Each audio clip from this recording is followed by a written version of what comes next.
Welcome back students. इस video में हम बात करेंगे CSS के अंदर जो है वेरिएबल्स क्या होते हैं और var फंक्शन जो है वो क्या होता है। तो इसके लिए मैं Visual Studio Code में जो है वो चला जाता हूँ। तो गाइस, तो यहाँ मैं Visual Studio Code को ओपन कर लेता हूँ। तो यहाँ पे आप देख सकते हैं कि मैंने एक जो है वो फाइल बनाई है variables.html के नाम से, और फिर कुछ इस तरह से जो है वो दिख रही है। यहाँ पे 5 बॉक्सेस जो है मैंने इसके अंदर जो है वो बनाए हैं।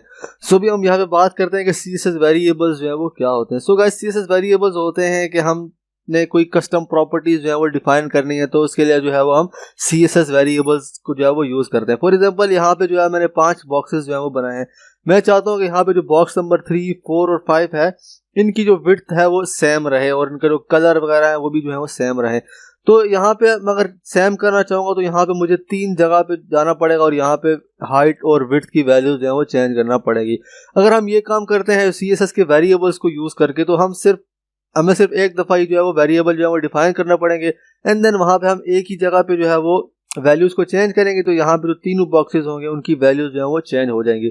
सो अभी हम इसको जो है वो प्रैक्टिकली करके देखते हैं। तो यहाँ पे अगर हमने CSS के वेरिएबल्स बनाने हैं तो उसके लिए यहाँ पे सबसे पहले जो है वो हमें लिखना पड़ता है रूट, एंड देन उसके बाद यहाँ पे ब्रैकेट्स लगाते हैं। देन उसके बाद यहाँ पे जो है वो हम अपने जो कस्टम प्रॉपर्टीज या वेरिएबल्स हैं हम इसके अंदर जो है वो बना सकते हैं।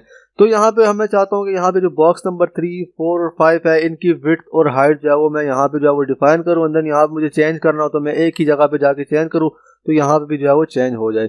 तो सबसे पहले मैं यहाँ पे अगर मैंने हाइट लिखी है तो उसके लिए मुझे यहाँ पे जो है वो 2 हाइफन लगाने पड़ेंगे, एंड देन उसके बाद मैं यहाँ पे जो है वो हाइट स्पेसिफाई करना चाहता हूँ। हम यहाँ पे वेरिएबल का कोई भी जो है वो नाम जो है वो रख सकते हैं, मतलब हमें समझ आए कि ये हमने वेरिएबल किस लिए जो है वो यूज करना है। एंड देन उसके बाद यहाँ पे जो है वो हम डिफरेंट वैल्यूज यहाँ पे जो है वो पास करवा सकते हैं। तो मैं यहाँ पे लिख लेता हूँ 400 पिक्सल, एंड देन इसी तरह मेरे यहाँ पे जो है वो विड्थ भी स्पेसिफाई करनी है, तो मैं यहाँ पे 2 बार हाइफन लगाऊंगा, एंड देन उसके बाद यहाँ पे जो है वो मैं विड्थ जो है वो लिख लूंगा, एंड देन उसके बाद यहाँ पे हम कोई भी वैल्यू यहाँ पे जो है वो दे सकते हैं। तो मैं यहाँ पे लिख लेता हूँ 600 पिक्सल। सो अभी मैं चाहता हूँ कि जो तुम्हारे तीनों बॉक्सेस हैं उनकी जो विड्थ और हाइट है वो सेम रहे। तो मैं यहाँ पे क्या करूँगा कि मैं यहाँ पे आ जाऊँगा जहाँ पे विड्थ लिखा हुआ है। तो मैं यहाँ पे जो है वो अब मैंने वो वाला जो वेरिएबल मैंने बनाया है ये विड्थ वाला, इसको मैंने यहाँ पे जो है वो यूज़ करना है। तो उसके लिए जो वॉर का फंक्शन होता है वो हम यहाँ पे यूज़ कर रहे हैं। तो मैं यहाँ पे लिखूंगा वॉर, एंड देन इसके बाद ब्रैकेट लगाऊंगा, एंड देन यहाँ पे सबसे पहले जो विड्थ है वो हमने लिखी है, तो उसके लिए यहाँ पे हमने विड्थ का वेरिएबल बनाया तो हम यहाँ पे उसको जो है वो यूज़ करेंगे। तो उसके लिए फिर दोबारा से हम यहाँ पे जो है वो हाइफन लगाएंगे, एंड देन उसके बाद यहाँ पे जो विड्थ है उसको हम यहाँ पे जो है वो लिख लेंगे, एंड देन इसको मैं यहाँ पे जो है सेमी कॉलन भी जो है वो लगा देता हूँ। एंड देन उसके बाद हमने यहाँ पे जो है वो हाइट भी चेंज करनी है, तो उसके लिए भी यहाँ पे जो है वो हम var का फंक्शन जो है वो यूज़ करेंगे, एंड देन उसके बाद यहाँ पे जो है वो मैं हाइट को भी जो है वो यूज़ कर लूँगा। सो अभी मैं इसको सेव करूँगा तो मैं अपने ब्राउज़र में जाता हूँ, तो यहाँ पे आप देख सकते हैं कि यहाँ पे इसकी विड्थ और हाइट जो बॉक्स नंबर 3 था वो जो है वो चेंज हो गई है। इसके बाद हमने जो है बॉक्स 4 और बॉक्स 5 की विड्थ और हाइट भी सेम रखनी है, तो उसके लिए मैं यहाँ पे जो है वो इनको यहाँ से जो है वो कॉपी करके यहाँ पे भी जो है वो पेस्ट कर लेता हूँ। तो मैं यहाँ पे इनको जो है वो पेस्ट करूँगा, एंड देन यहाँ से थोड़ी विड्थ और हाइट मैंने ज़्यादा दे दिया, तो मैं यहाँ पे विड्थ को भी जो है वो 400 जो है वो कर लेता हूँ। तो मैं यहाँ पे इसको सेव करूँगा, तो यहाँ पे आप देख सकते हैं कि यहाँ पे बॉक्स नंबर 3, 4 और 5 की विड्थ और हाइट थी वो सेम हो गई है। सो मैं चाहता हूँ कि इनकी हाइट और विड्थ में चेंज करना चाहता हूँ, तो मुझे सिर्फ यहाँ पे जाना पड़ेगा जहाँ पे मैंने वेरिएबल यहाँ पे हाइट और विड्थ जो है वो डिफाइन किया है इनकी। तो मैं यहाँ पे सिंपली जो है वो चेंज कर दूंगा। मैं यहाँ पे इनकी हाइट चेंज कर देता हूँ, 600 पिक्सल में चेंज करूंगा। तो यहाँ पे आप देखेंगे कि यहाँ पे जो तीनों थे बॉक्स 3, 4 और 5 तीनों की हाइट जो है वो चेंज हो गई है। इसी तरह मैं चाहता हूँ कि यहाँ पे जो तीनों बॉक्सेस हैं इनका बैकग्राउंड कलर भी जो है वो सेम हो। तो हाँ, जो CSS के वेरिएबल्स है वो यूजुअली ज़्यादा जो है वो यूज़ किए जाते हैं अगर हमने कलर्स वगैरह जो है वो डिफाइन कर, तो हम एक ही जगह पे जो है वो कलर जो है वो डिफाइन कर देते हैं, एंड देन उसी वेरिएबल को जो है डिफरेंट जगह पे जो है वो यूज़ करते हैं।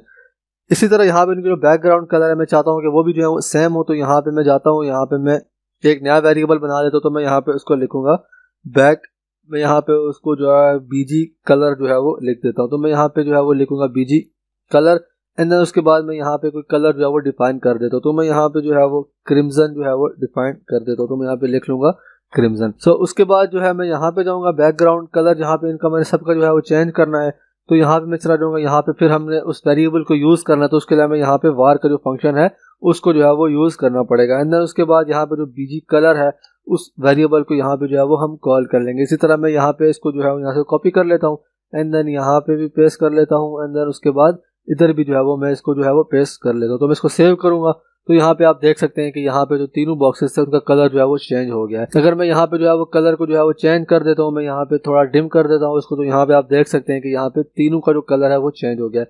अगर हम जो है इस तरह वेरिएबल्स का यूज़ नहीं करते तो हमें हर जगह पे जाके जो है वो कलर की वैल्यू जो है वो चेंज करनी पड़ती है। अगर यहाँ पे बैकग्राउंड है, मुझे यहाँ पे क्रिम्सन लिखना पड़ता है, इधर भी।